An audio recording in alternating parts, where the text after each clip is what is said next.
The sky above Ariane 4 burned orange and red. Ships fell from the clouds like dying birds. Captain Yunho pressed his back against the broken wall and counted his remaining soldiers. 12. He had started the day with 40. The Keth had come without warning. Their warships had appeared in orbit just after sunrise, blocking out the stars like a dark curtain. By noon, the outer defenses were gone. By evening, Outpost Sigma was the last human position on the moon. Junho checked his rifle. Half a charge remained. It would not be enough. Nothing would be enough against what was coming. "Captain," said Yuna, crawling to his position. Blood covered the left side of her face, but her eyes were clear and focused. "Communications are dead. No signal getting out, no signal coming in." Junho nodded slowly. He had expected this. The Keth always destroyed communications first. They had conquered over 200 worlds using the same methods. Isolate, surround, destroy. They were very good at what they did. "How long until they breached the main door?" he asked. 10 minutes, maybe less." Junho looked at his soldiers. Young faces, scared faces, but none of them had run. None of them had surrendered. He felt proud of them, even knowing they would all die here. Sergeant Minho moved to his other side. The big man carried the squad's only heavy weapon, a plasma launcher with just 3 shots left. "Captain, we could try the tunnels. The old mining shafts might give us a way out." "The Keth have thermal sensors," Junho replied. "They would find us in minutes. At least here, we can make them pay for every step." A loud explosion shook the building. Dust fell from the ceiling. The lights flickered and died, leaving only the red emergency lighting. Through the broken windows, Junho could see Keth soldiers advancing. They moved like shadows, their gray armor blending with the smoke and fire. The Keth were tall, nearly 7 feet, with 4 arms and skin like stone. Their eyes glowed faint blue in the darkness. They did not run or hide. They simply walked forward, confident in their victory. They had never lost a war. They did not expect to start losing now.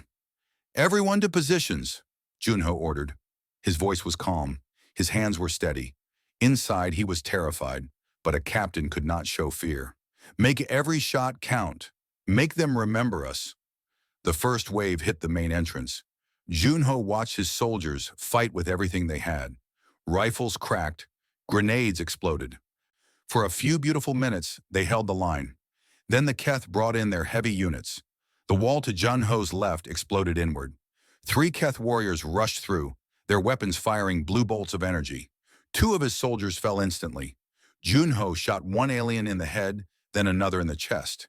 The third reached him before he could aim again. The Keth warrior grabbed Junho by the throat and lifted him off the ground. Its grip was like iron. Junho could not breathe. He could not move. He looked into those glowing blue eyes and saw nothing. No anger, no hatred, just cold efficiency. Then Minho's plasma shot hit the warrior from behind. The alien dropped Junho and fell. "Get up, Captain!" Minho shouted, already aiming at the next target.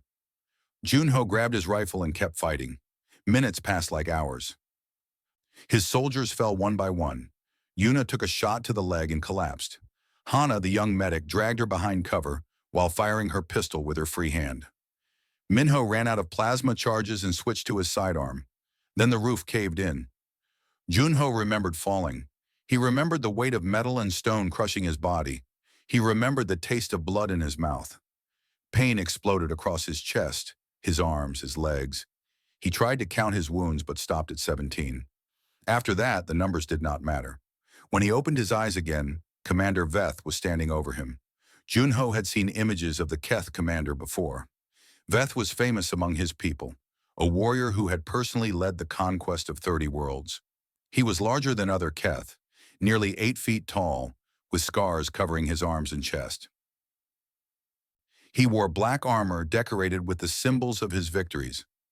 Veth looked down at Junho with something like curiosity. "You are the human leader," Veth said. His voice was deep and rough, like stones grinding together.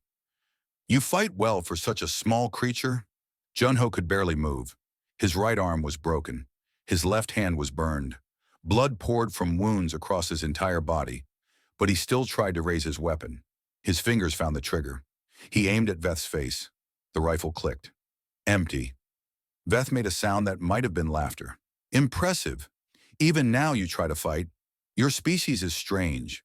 You have no claws, no armor, no natural weapons. Your lives are short, your bodies are weak, yet you resist. Junho spat blood at the commander's feet. We resist because we are human, he whispered. We do not know how to do anything else. Veth studied him for a long moment. Then he turned to his soldiers. Destroy the life support systems. Let the vacuum take this place. We are done here. The wounded, one Keth soldier asked. Should we finish them? Veth glanced back at Junho. The human captain was still trying to move, still trying to fight, even though his body had nothing left to give. No. Let them die slowly. Let them understand that resistance against the Keith Empire is meaningless. The Keth turned and walked away. Behind them, the remaining systems of Outpost Sigma began to fail. Air started leaking from cracks in the walls. Temperature dropped. The red emergency lights flickered and went dark. Junho lay in the rubble, feeling his life slip away. Around him, silence fell. The battle was over. Humanity had lost. But Junho was not dead yet. His heart still beat. His lungs still pulled in thin, cold air. His mind still held one thought, burning like a small flame in the darkness. He was not finished. He refused to be finished. Across the galaxy, news spread quickly. Outpost Sigma had fallen. All 40 defenders were dead. The Keth Empire added another victory to their record. Humanity mourned and prepared for the next attack. No one thought to check for survivors. Why would they? Nothing survived the Keth. But deep in the rubble of a destroyed outpost, on a forgotten moon at the edge of human space, Captain Junho closed his eyes and kept breathing. The flame inside him did not go out. He would not let it. Junho woke to complete darkness. For a moment, he thought he was dead. Then the pain hit him, and he knew he was still alive. Dead people did not hurt this much. He tried to move his arms. The left one responded slowly, sending fire through his shoulder. The right one was trapped under something heavy. He pulled hard, grinding his teeth against the pain, and finally felt it come free. Broken, probably, but still attached. He would take what he could get. The air was thin and cold. Each breath felt like swallowing ice. Junho knew what this meant. The life support systems were dead. He was breathing whatever air remained trapped in the rubble. It would not last long. He searched the darkness with his working hand, feeling for anything useful. His fingers found broken metal, shattered glass, pieces of wall and ceiling. Then they found something else, a small cylinder. He pulled it close and recognized the shape, an emergency oxygen tank. Standard issue for all outpost personnel. It was dented but intact. Junho pressed the mask to his face and opened the valve slightly. Fresh air filled his lungs. He wanted to breathe deep, to fill himself with life, but he forced himself to take small, careful breaths. He did not know how long he would need this tank to last. Moving was agony. Every part of his body screamed at him to stop, to lie still, to accept the end. He ignored it all. He had people to find. It took him 3 hours to dig himself out of the rubble, 3 hours of pulling himself through tiny gaps, pushing aside broken equipment, crawling through spaces that seemed impossible for a human body to fit through. His wounds reopened. New wounds appeared. He did not care. When he finally reached an open space, he found Yuna. She was unconscious, her leg bent at a wrong angle beneath a fallen beam. Her breathing was shallow, but steady. Junho checked her oxygen supply. Empty. She was surviving on the thin air around her, but not for much longer. He gave her his mask, watching her take 3 deep breaths before her eyes opened. She looked at him with confusion, then recognition, then something like hope. Captain, you're alive? So are you, Junho replied. Anyone else? Yuna pointed weakly to her left. I heard Minho earlier. He was calling for help. Then he stopped.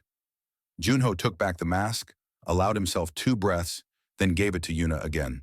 Stay here. Keep breathing. Small breaths. Make it last. He found Minho 20 meters away, trapped under a collapsed wall. The sergeant was awake but could not move. His face was pale, and blood stained his uniform around the stomach area. Captain, Minho said, his voice weak. You should not have come. I am finished. You are not finished until I say you are finished, Junho replied. He began moving the debris piece by piece. His broken arms screamed with every motion. He did not stop. It took another hour to free Minho. The sergeant could not walk. His internal injuries were severe. Without proper medical care, he would die within days, maybe hours. Junho carried him anyway. They found Hana in a small storage room that had somehow survived the collapse. The young medic had a severe head wound and did not recognize them at first. But when Junho explained the situation, her training took over. She examined Minho with shaking hands and gave Junho the news. He needs surgery, real surgery. I have some basic supplies in my kit, but this is beyond what I can do here. Then we do what we can, Junho said. Tell me what you need. The next 17 days were the longest of Junho's life. They found a small pocket of stable structure in the lower levels of the outpost. The walls here were thicker, designed to protect against the moon's natural radiation. More importantly, they found 3 more emergency oxygen tanks and a small water recycler that still worked. Food was harder. They found scattered ration packs in the rubble, enough for maybe 5 days if they ate normally. Junho cut the portions in half, then in half again. They would eat once a day. They would survive. Minho's surgery happened on the 2nd day. Hana had no proper tools, no anesthesia, no clean environment. She had a knife, which Junho heated with a broken power cell and steady hands that she forced to stop shaking. Junho held Minho down while Hana worked. The sergeant screamed until he passed out. Then he went quiet, and for a terrible moment, Junho thought they had lost him. But Minho's heart kept beating. His lungs kept working. He was stronger than he looked. The days blurred together. Junho kept watch at the entrance to their shelter, an empty rifle in his hands. He knew it was useless, but the routine helped him stay focused. Every few hours, he checked on his people. He made sure they were breathing. He made sure they were eating their tiny portions. He made sure they did not give up. Yuna's leg was bad. Without proper treatment, infection set in by day 5. Hana cleaned the wound with recycled water and wrapped it with strips of cloth torn from their uniforms. It was not enough, but it was something. We should talk about it, Yuna said on day 8. What happens when the oxygen runs out? It will not run out, Junho replied. Captain, I have done the calculations. At our current rate, we have maybe 4 more days. 5 if we stop moving entirely. Junho looked at her. His face was thin now, his eyes surrounded by dark circles. But his voice was steady. Then we will make it 5 days. And on day 6, we will figure out day 6. Yuna wanted to argue. She wanted to tell him that hope was not a strategy, that mathematics did not care about willpower. But something in his eyes stopped her. He was not ignoring reality. He was simply refusing to accept it. On day 12, the water recycler broke. Hana managed to fix it using parts from a destroyed communication panel, but they lost 6 hours of water production. They started rationing water too. On day 15, Minho finally woke up properly. He was weak, barely able to lift his head, but his mind was clear. When he saw Junho sitting at the entrance, still holding that empty rifle, he laughed. You crazy bastard, Minho whispered. You actually kept us alive. Not done yet, Junho replied. 2 more days of oxygen. We need a miracle. Since when do you believe in miracles? Junho did not answer. He did not believe in miracles. He believed in humans. He believed in the stubborn, foolish, beautiful refusal of his species to accept the impossible. On day 17, the miracle came. It started as a faint vibration in the walls, then a sound, distant but growing louder. Engines, ship engines. Junho stood on broken legs and walked to the outer edge of their shelter. Through a crack in the rubble, he could see lights in the darkness. A ship was landing, a human ship. He tried to call out, but his voice was gone. 17 days of thin air and no water had taken it from him. So he did the only thing he could. He found a piece of metal and started banging it against the wall, over and over. A simple rhythm, the universal signal for help. The lights changed direction. They were coming closer. Junho kept banging until his arms gave out. Then he collapsed against the wall and waited. The flame inside him, that small, stubborn fire that had kept him alive through everything, finally allowed itself to rest. They were going to live, against all logic, against all odds, against everything the universe had thrown at them. They were going to live. Captain Suman had been flying salvage ships for 30 years. She had seen many strange things in the empty spaces between stars. Abandoned stations, dead ships drifting without power. Once she had found an entire colony ship frozen in time, its passengers still in their sleep pods, waiting for a destination that no longer existed. But she had never seen anything like the signal coming from Arian 4. "It has to be a ghost signal," said her navigator, a young man named Taiho. "Some piece of equipment still running on backup power. Happens all the time with destroyed outposts." Suman stared at the readings on her screen. The signal was weak, barely above background noise. Any other captain would have ignored it. The Keth had destroyed Outpost Sigma 3 weeks ago. Official reports confirmed no survivors. There was no reason to investigate, but something about the signal pattern caught her attention. It was not random. It was not automated. It was a rhythm, a human rhythm. "Change course," or she ordered. "We are checking it out. Captain, the Keth still have ships in this sector. If they catch us near their conquered territory, then they catch us. Change course." The Bektu was a small ship, built for speed rather than combat. It had no weapons worth mentioning and armor that would not stop a determined rock. But Suman had not survived 30 years in space by being careful. She had survived by trusting her instincts. Her instincts told her someone was alive down there. They approached Arian 4 from the dark side, using the moon's shadow to hide from any Keth sensors. The destruction was visible even from orbit. The outpost had been reduced to rubble. Craters marked where Keth weapons had struck. Nothing moved on the surface. "I am picking up the signal source," Tejo reported. "Lower level of the main structure, or what is left of it. Life signs? Impossible to tell. Too much interference from the radiation." Suman made her decision quickly. "Prepare the shuttle. I am going down myself." "Captain, that is insane. The atmosphere is nearly gone. The temperature is -40. And if there are Keth troops still on the surface, then I will deal with them." Suman stood and grabbed her environment suit from the wall. "Keep the engines warm. If I am not back in 2 hours, leave without me." The surface of Arian 4 was a graveyard. Suman walked through the ruins of the outpost, her boots crunching on frozen debris. She passed bodies, human bodies. Some were soldiers, some were scientists. All of them were dead. She found the source of the signal in a collapsed section of the lower levels. A piece of metal wedged into a crack in the rubble, still vibrating from where someone had been hitting it against the wall. The rhythm had stopped, but the metal was still warm. Suman began digging. An hour later, she found them. 4 humans, huddled together in a tiny space barely large enough to hold them. They were thin, pale, covered in wounds and dried blood. Their breathing was shallow, their eyes were closed, but they were alive. One of them, a man with more scars than she could count, opened his eyes as she approached. He looked at her with an expression she could not read. Then he tried to speak, but no sound came out. His throat was too dry, his body too exhausted. Suman knelt beside him and held a water bottle to his lips. He drank slowly, carefully, like someone who had learned to make every drop count. "How long?" she asked. He held up fingers, one hand, 7, then one more hand, 10 more, 17. 17 days? You survived 17 days in this? He nodded slowly. Then he pointed at the others. His people, his responsibility. "I will get all of you out," Suman promised. "Every single one." It took 3 trips to bring them all to the shuttle. The man with the scars, who she would later learn was Captain Junho, insisted on being the last one out.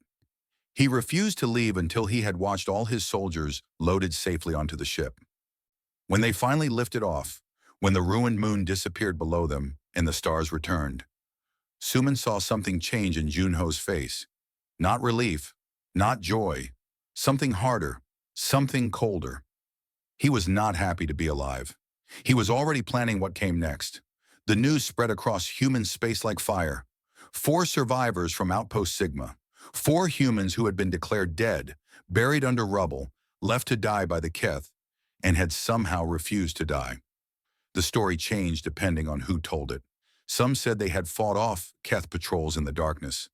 Others said they had survived on nothing but air and willpower. The truth, as always, was simpler and harder. They had suffered. They had endured. They had refused to give up. Junho woke in a hospital bed on Earth 3 weeks later. His wounds had been treated. His broken bones had been set. His body was healing, slowly but surely, but his mind was somewhere else. A military official came to see him on his second day awake. The woman wore the uniform of a fleet admiral, and her face carried the weight of too many losses. "Captain Junho," she said, sitting beside his bed, "I am Admiral Park. I wanted to personally welcome you back." Junho looked at her. His eyes were empty. "How many did we lose? At Arian 4? The outpost? 36 confirmed dead. You and your 3 soldiers are the only survivors. Not the outpost. The war. How many have we lost in the war?" Admiral Park was quiet for a moment. 300,000. Across 12 worlds. Junho nodded slowly.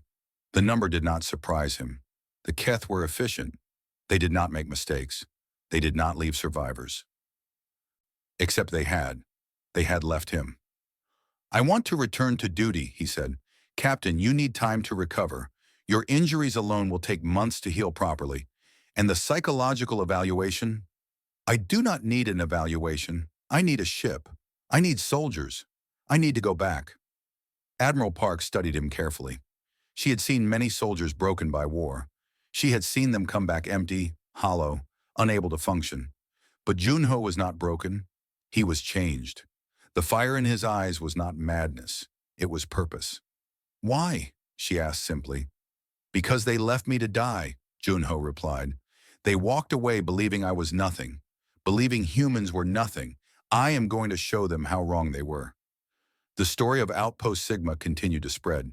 It reached colony worlds and space stations and ships flying between the stars.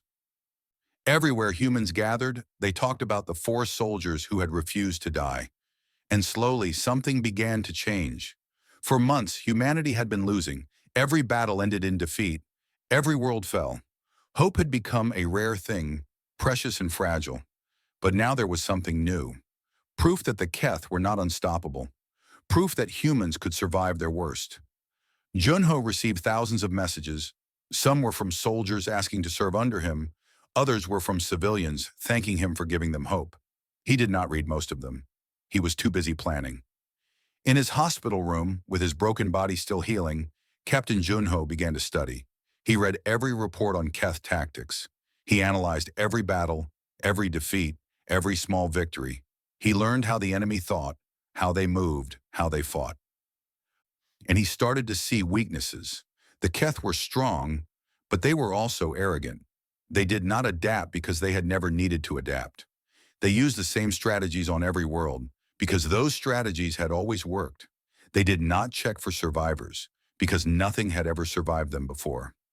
Junho smiled for the first time in weeks. It was not a happy smile. It was the smile of a hunter who had finally found his prey's weakness.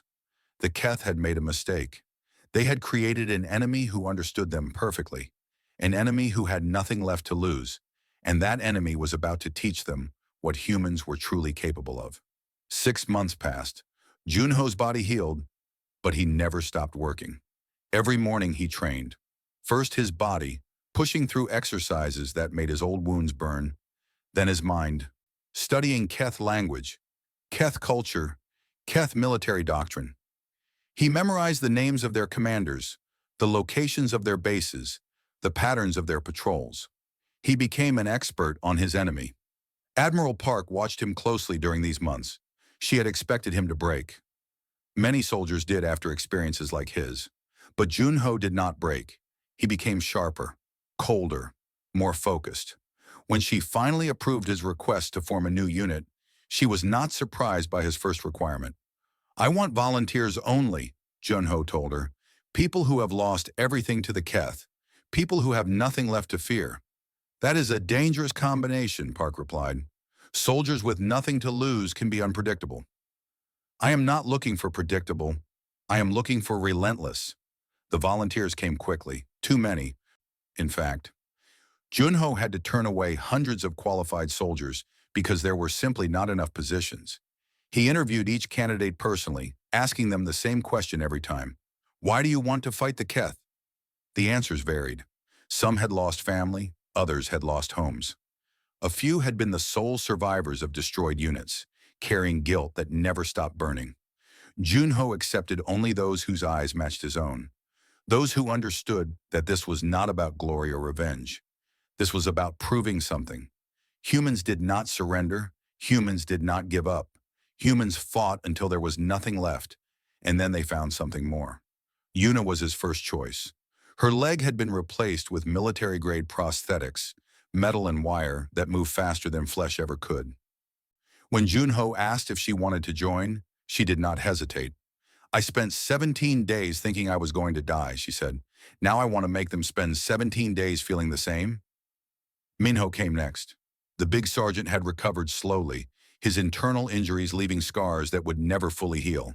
The doctors told him to retire, to find a quiet life somewhere far from war. He laughed at them. "I died once already," Minho told Junho. "Did not care for it. Might as well keep going until it sticks." Hana was the last of the original four. The young medic had changed during their time in the rubble. The innocent brightness that had once defined her was gone, replaced by something harder. She had seen what the Keth did to humans. She had seen what humans could endure. Both lessons had transformed her. "I joined the military to save lives," she said when Junho offered her a position. "Now I understand that sometimes you have to take lives to save them. I am ready for that." The unit grew. 50 soldiers, then 100, then 200. Junho trained them himself, pushing them beyond normal military limits. He taught them to fight without weapons, to survive without supplies, to think without orders. He taught them to be ghosts. "The Keth expect human tactics," he explained during one training session. "They have studied our military for decades. They know how we move, how we think, how we fight. So we will not do any of those things. We will be unpredictable. We will be everywhere and nowhere. We will make them afraid of shadows." The other soldiers in the fleet started calling them the Returned. The name spread quickly, carrying with it stories of Outpost Sigma in the 17 days of survival. Some thought it was inspiring. Others thought it was a death wish given a uniform. Junho did not care what they called his unit. He cared only about results. Their first mission came 8 months after Arian 4, a Keth supply station on the edge of human territory, lightly defended and far from reinforcements. Standard military doctrine called for a full assault with heavy ship support. Junho had a different idea.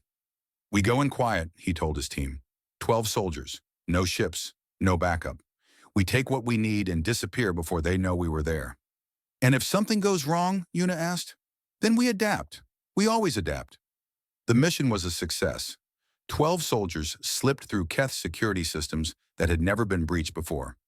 They destroyed the station's power core, stole intelligence data, and vanished into space before the Keth could respond. The entire operation took less than 3 hours. When the Keth commanders reviewed the attack, they found no explanation. Their systems showed no breach. Their sensors detected no ships. It was as if ghosts had walked through their defenses. More missions followed. Supply lines were cut.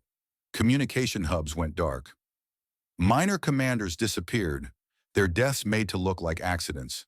The Keth began to notice a pattern, but they could not understand it. Commander Veth, now High Commander after his victory at Arian 4, received reports of these attacks with growing frustration. Human tactics did not look like this. Humans fought in straight lines, with loud weapons and predictable strategies.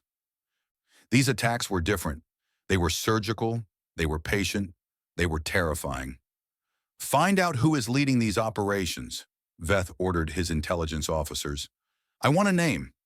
It took weeks, but finally an answer came. Keth spies captured a human soldier during a failed mission. Under interrogation, the soldier laughed and said 2 words before dying. "The Returned." Veth demanded more information. His officers compiled everything they could find about this mysterious unit. The stories were strange, almost mythical.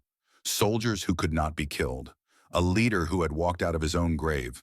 Attacks that came from nowhere and disappeared without trace. Then they found the name of the commander, Captain Junho, survivor of Outpost Sigma. Veth stared at the report for a long time. The human he had left to die in the rubble. the small, broken creature who had tried to shoot him with an empty rifle. That human was alive. Not just alive, but leading a campaign of terror against the Keth Empire. Impossible, Veth said. I watched him die. The reports are confirmed, High Commander. Captain Junho is alive. He leads the unit called the Returned. All major attacks against our supply lines in the past 4 months have been connected to his operations. Veth felt something he had not felt in centuries of warfare. Uncertainty. The humans were weak, fragile, short-lived creatures. They were supposed to die when you killed them. They were not supposed to come back. He looked at the image of Junho in the report. The human had changed. His face was thinner, harder, marked by scars that Veth remembered inflicting. But his eyes were what caught Veth's attention.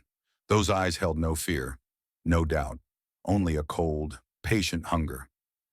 Double security on all installations, Veth ordered. I want increased patrols in every sector. And find this human, find him and bring him to me. Across the galaxy, Junho received word that the Keth were searching for him. He smiled that cold, hunter's smile and continued planning. The enemy knew his name now. They knew what he was doing. Good. Let them worry. Let them lose sleep. Let them understand what it felt like to be hunted. Yuna found him late one night, staring at maps of Keth territory. The Keth are throwing everything at finding us, she said. Half their intelligence network is focused on the Returned. We are making them paranoid. Good, Junho replied. Paranoid enemies make mistakes, and we will be there when they do. You know this cannot last forever. Eventually, they will catch us. Junho looked at her, and for a moment she saw the man he had been before Arian 4. Tired, wounded, human. Then the mask returned. I am not trying to last forever, he said. I am trying to make them remember. Every world they conquered, every life they took, they did it believing they were unstoppable. I am going to teach them that nothing is unstoppable, especially not against humans who have already died once. He turned back to his maps. The hunt was just beginning. The Keth Empire had ruled the stars for over 1,000 years. In that time, they had conquered 217 worlds. They had defeated species stronger than them, smarter than them, more numerous than them. Victory was not something they hoped for. It was simply what happened when the Keth went to war. But now, for the first time in living memory, the Keth were losing sleep. High Commander Veth stood in his war room, surrounded by holographic displays showing the damage of the past year.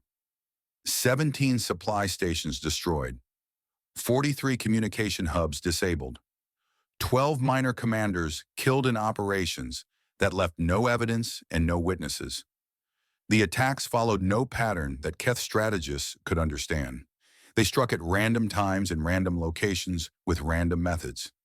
Sometimes a single soldier infiltrated a base and planted explosives. Sometimes a full squad overwhelmed a patrol with brutal efficiency. Sometimes there was no attack at all, just messages left behind. Simple human words carved into walls or transmitted through hack systems. We are coming. This is not human warfare, said Veth's chief strategist, a scarred veteran named Reth. Humans fight in formations. They attack with overwhelming force, or they do not attack at all. They announce their presence with ship movements and troop deployments. These attacks are different. These are the tactics of prey trying to become predators. And succeeding, Veth replied quietly. High Commander, they are succeeding, Reth. Look at our supply lines. Look at our patrol routes. We have doubled our security forces, and still the attacks continue. Our soldiers are nervous. They jump at shadows.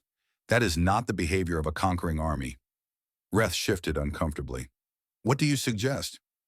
I suggest we stop underestimating these humans.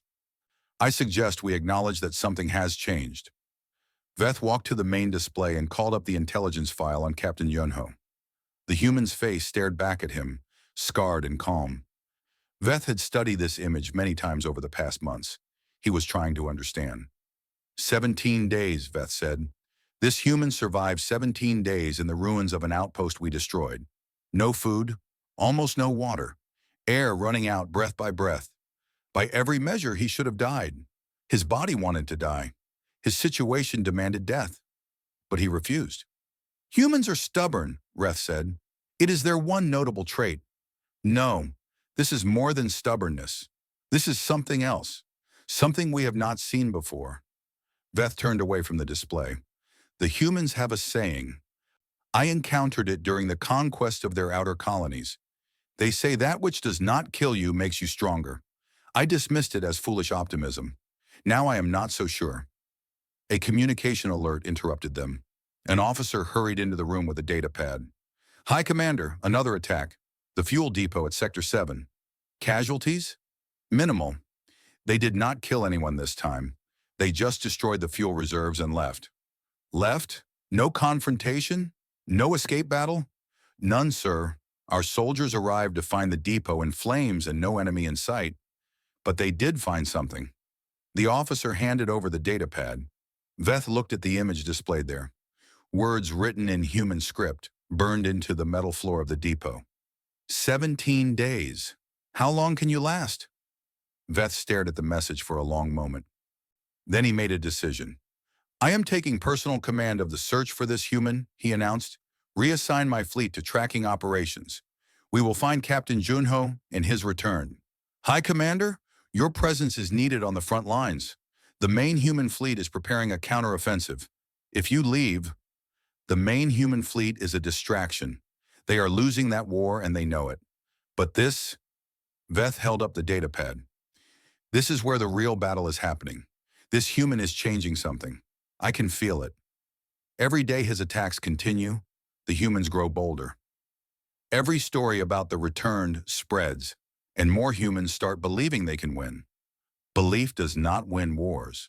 You are wrong, Reth. Belief is the only thing that wins wars. We conquered 200 worlds not because we were the strongest, but because we believed we could not be stopped.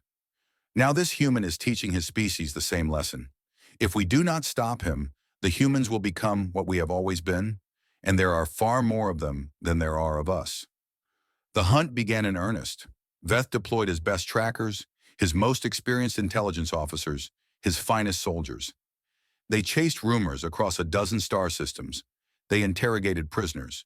They analyzed every scrap of data from every attack. Slowly, painfully, they began to piece together the movements of the returned. But Junho was always one step ahead. Every time the Keth thought they had cornered his unit, the return vanished. Every trap they set was avoided. Every ambush found only empty space. It was as if Junho could read their minds. In truth, it was simpler than that. Junho understood the Keth because he had spent months studying them. He knew how they thought, how they planned, how they responded to threats. He had turned their own tactics against them, using their predictability as a weapon. They are getting closer, Yuna reported during one briefing. Keth patrols have tripled in our operating area. They know we are here somewhere. Let them search, Junho replied. Every ship they send hunting us is a ship not fighting on the front lines. Every soldier chasing shadows is a soldier not conquering human worlds. We are doing more damage running than most fleets do fighting. How long can we keep this up? As long as we need to. The Keth have never faced an enemy they could not find and destroy. The uncertainty is eating at them. I can see it in their patrol patterns. They are becoming sloppy. Desperate. Minho laughed from his corner of the room. You know the High Commander himself is looking for us now? Veth, the same one who left us to die at Arian 4. Junho nodded slowly. He had known this for weeks. The thought of Veth personally hunting him brought no fear, only satisfaction. He is making this personal, Hana observed. That seems like a mistake for a military commander. It is, Junho agreed. But he cannot help himself. I represent something he cannot accept. I am proof that the Keth are not invincible. Every day I survive, every attack we complete, his legend grows weaker. He conquered 200 worlds believing he could not fail. Now he has failed. He left me alive. That failure haunts him. So what is the plan? Keep running forever? Junho shook his head. No, we have been building towards something, gathering intelligence, testing their defenses, learning their secrets. Soon we will have enough to strike at something that matters, something that will change this war. He pulled up a holographic display, a massive Keth command station hidden deep in their territory. the largest intelligence hub in this sector of space. This is our target. The data stored here contains Keth military plans for the next 5 years, fleet movements, invasion schedules, weakness assessments.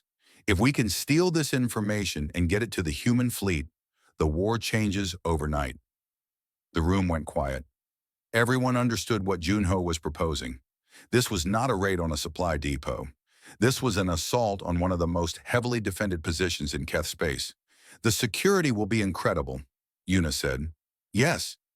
Even if we get in, getting out will be nearly impossible. Yes. This could be a one-way mission. Junho looked at each of his soldiers in turn. These were the people who had followed him through fire and shadow for nearly a year. They had watched him lead them into danger again and again, always bringing them out alive. Now he was asking for something more. I will not order anyone to come with me, he said. This mission is volunteers only. Anyone who wants to stay behind will do so with my respect and gratitude. But I am going. The Keth took everything from me at Arian 4. They left me to die in the dark. Now it is time to return the favor. One by one, every soldier in the room stepped forward. Yuna, Minho, Hana, all of them. We died together once, Minho said, repeating the words he had spoken when he first joined the Returned. Might as well see it through. Junho allowed himself a small smile. Then he turned back to the display. Good. Let us begin planning. The Keth command station floated in the darkness between stars, a massive structure of black metal and blue lights. It was the size of a small moon, home to 10,000 Keth soldiers and the most advanced intelligence systems in the Empire. Breaking into it should have been impossible. Junho had spent 3 months finding a way. Entry point is through the waste processing systems, Yuna explained during the final briefing. The Keth do not guard their garbage. We go in through the disposal vents, move through the maintenance tunnels, reach the main data core, copy everything, and extract before they know we are there.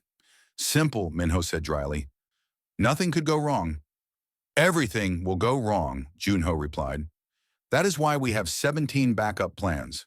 Remember your training. Adapt to the situation. Trust your team. And if you get separated, the extraction point does not change. Get there by any means necessary. 20 soldiers. That was all Junho was bringing. 20 of his best, each one hand-picked for this mission. The rest of the return would create diversions across the sector, drawing Keth attention away from the station. They launched at midnight, station time. Their ship was a captured Keth transport, its identification codes stolen from a patrol they had ambushed 2 weeks earlier. Junho watched the station grow larger through the viewport, his face calm. Nervous? Hana asked, checking her medical supplies one final time. No. Are you? Terrified. But that has never stopped me before. The transport docked without incident. The stolen codes worked perfectly. Junho led his team through the airlock and into the bowels of the station, their Keth uniforms and stolen equipment blending them into the background. For 2 hours, everything went according to plan. They moved through maintenance corridors that Keth soldiers rarely visited. They avoided patrols using security schedules Junho had memorized. They disabled sensors with techniques the Returned had perfected over months of similar operations. Then they reached the data core. The room was enormous, filled with towering columns of storage systems that held the military secrets of an empire. Yuna connected her equipment and began the download. The data transfer would take 15 minutes. They needed to hold position until then. Guards, Minho reported from his position at the door. Patrol approaching. 4 soldiers. Let them pass, Junho ordered. Do not engage unless necessary. The patrol passed. Then another. Then another. Each time, Junho's team held their breath and waited. 12 minutes into the download, the alarm started. We have been detected, Yuna said, her hands still working the console. Something triggered their internal sensors. Maybe the data transfer. Maybe something else. How long? 3 more minutes. Then we hold for 3 more minutes. The first Keth soldiers arrived 30 seconds later. They came through both entrances, weapons raised, expecting to find human intruders. They found them. Junho's team opened fire with precise, controlled bursts. The tight corridors of the data core became a killing ground. Keth soldiers fell, but more kept coming. The advantage of surprise was gone. Now it was simply about survival.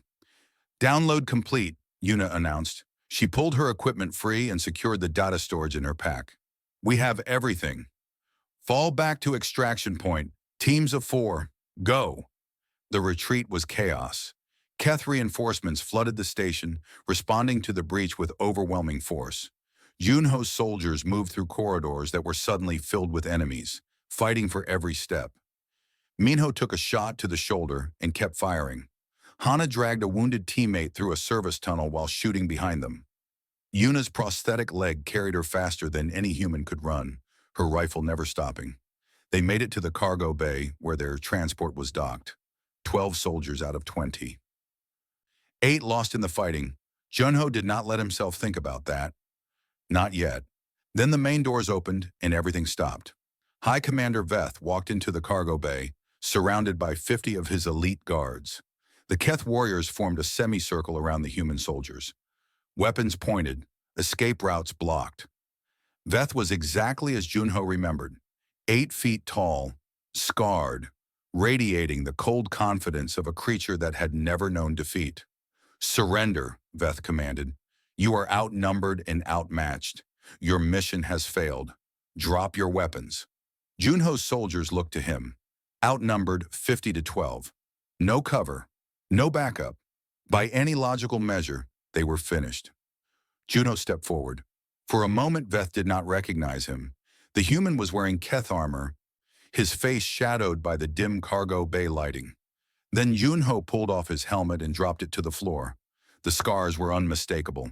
17 wounds from Aryan 4, healed but never faded. The same face that Veth had stood over in the rubble of Outpost Sigma. The same eyes that had stared at him while trying to fire an empty rifle. Veth stepped back. It was a small movement, barely noticeable, but his guards saw it. Their high commander, who had never retreated from anything, had stepped back from a single human. This cannot be, Veth said. His voice was quiet, almost a whisper. You are alive. Junho did not answer. He simply raised his weapon. I left you to die, Veth continued. His composure was cracking. For the first time in centuries, he was facing something he could not understand. I watched you bleeding in the rubble. No creature survives that. No creature comes back from that. Humans do, Junho replied. The cargo bay exploded into violence. Junho had never planned to surrender. In the seconds before Veth arrived, he had positioned his soldiers for one final stand. They were going to die anyway. They might as well die fighting. The 12 remaining members of the Returned fought like demons. They used every trick Junho had taught them, every technique they had learned in months of guerrilla warfare. They moved like water around the Keth soldiers, striking from angles that should have been impossible. Junho went straight for Veth. The High Commander was the greatest warrior of his species. He had killed thousands of enemies in personal combat. His strength was legendary. His reflexes were perfect. He was not prepared for Junho. The human fought with complete disregard for his own survival. He took wounds that would have dropped any normal soldier and kept coming. When Veth broke his arm, he switched to his other hand. When Veth threw him across the room, he was back on his feet before he stopped sliding. Why will you not die? Veth demanded. He was breathing hard now, his ceremonial armor dented and scratched from the human's relentless attacks. What are you? I am what you made me, Junho replied. He spat blood and raised his fists. I am the thing that survives, the thing that comes back, the thing that does not stop. Veth struck with all his strength. Junho did not dodge. He let the blow connect, using the moment to drive a knife into the gap in Veth's armor. The High Commander roared in pain and staggered. Around them, the battle was ending. Half of Junho's soldiers were down. The Keth had taken terrible losses, far more than anyone had expected, but they still had numbers on their side. Then the wall exploded inward. A human assault shuttle crashed through the cargo bay hull, its emergency shields the only thing preventing everyone from being sucked into space. Behind it came more shuttles, more soldiers, more guns. The human fleet had arrived. Admiral Park's voice crackled over the communication system. Captain Junho, we received your emergency signal. Sorry we are late. Yuna, bloody but standing, looked at Junho with wide eyes. You called for backup? When? When I first saw the patrol schedules, Junho replied. I knew something would go wrong. I just did not know what. The Keth reinforcements hesitated. They were facing a force they had not expected, arriving through a breach they had not anticipated. For one critical moment, they froze. It was enough. The remaining members of the return pushed forward, covering their wounded while human reinforcements poured into the cargo bay. Veth, still bleeding from Junho's knife, ordered a retreat. His soldiers pulled back, dragging their wounded with them. As the Keth High Commander disappeared through the far doors, he turned back one final time. His eyes found Junho across the chaos of the battle. No words were exchanged. None were needed. Veth had finally seen what humans truly were, and he was afraid. What had started as a stealth mission became a full assault as human reinforcements continued to arrive. Admiral Park had not come alone. She had brought 3 battle cruisers, 12 destroyers, and 2,000 Marines. The largest human offensive in 2 years, triggered by a single emergency signal from Captain Junho. But the Keth did not surrender their stations easily. Junho refused evacuation. His wounds were severe, but he could still hold a rifle. While medics tried to treat him, he limped through the corridors of the station, leading clearance teams against pockets of Keth resistance. "You should be in surgery," Hana told him, wrapping another bandage around his arm. "You have 3 broken ribs and internal bleeding." "I have had worse." "That is not a good argument." Junho smiled slightly. "It is the only one I have."